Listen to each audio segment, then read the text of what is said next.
into training based on a question that I did get and based on the fact that there's some discussion about niche marketing. And I do want to give this perspective about finding a niche for your business.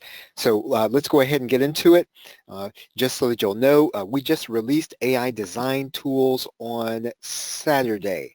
And you can still get it at the plrshow.com/AIPBD. We covered Bing Images, we covered Microsoft Designer, we covered the new Canva, and we covered Adobe Firefly. All those things are a little bit ahead of our time, but you will be there when people get there. So once you have this content, of course, if you're an Ultimate Insider, this is your selection for this month. So you already have access to it. If you don't, all you got to do is go into the members area and add it to your account if you are an Ultimate Insider. So let's go ahead and get into niche marketing. And I'm calling this multi-dimensional niche marketing because I want to look at this from a different perspective before we get too deep into it. And before we only discuss the MMO version. And so there's really more to finding a niche in some cases than the business opportunity or MMO space. I do want to talk about that tonight. And let's kind of dive in. One of the things that you're going to have to do in any market, even if it's going to be a business opportunity niche, is you're going to have to focus on the area long enough to make it successful.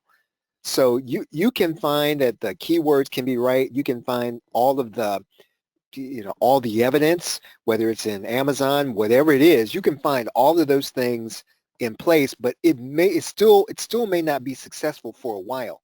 So when you enter a market or a niche, what you're going to have to do is you're going to have to put in some time there.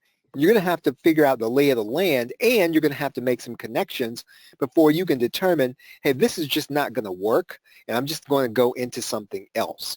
Finding a niche is a long-term proposition, and there's very little that you can do up front to know if it's going to be successful or not. So what I'm saying to you is that you're going to have to dig in, and you're going to have to make it work for a little while. Most of the time, you're not going to be able to find the perfect market. Sometimes what the answer is going to be is finding the perfect partner. Because even if a market is saturated and you find the right partner, you're still going to have access to those customers. There's never a saturated market if you can make connections, if you can build relationships with the right people, if you've got the right level of expertise. So again, you can beat any situation. You can beat any problem in an information marketing business if you have patience. Now, the question is going to be sometimes you may not have the bandwidth to have that amount of patience. Or in other words, you may not have unlimited stacks of cash in order to be patient in a market. That's fine. But just understand, though, that sometimes if you can build enough reserve, if you can build enough relationships, it doesn't matter if the market is saturated. It doesn't matter if you haven't made it yet in that niche.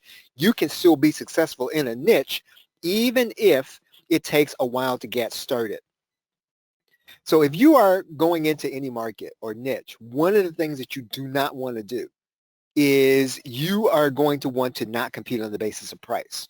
So if you got to go in and you see that you're going to have to be the low-cost provider in a market or a niche, then maybe you want to consider another niche.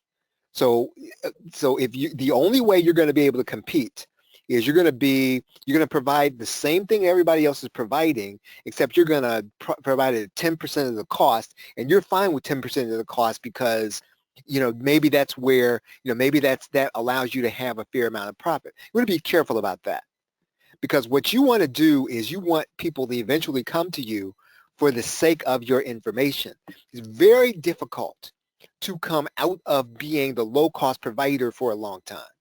So if you're going to be the low-cost provider, you're going to have to be that for a period of time. And again, it's very difficult if you want to transition into a higher ticket product. Not impossible, but it's very difficult to do. Now, some of what I'm covering tonight, I've covered before, but you're still going to be able to apply it directly. Probably, for some people, what I've covered thus far, you can apply it directly even right now.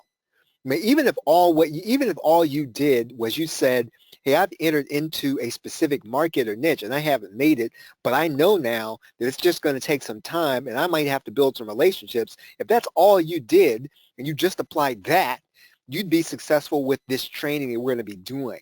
But again, I've covered these things, some of these things before, but it does need some updating. And so I've taken some things out and I'm adding some new things in.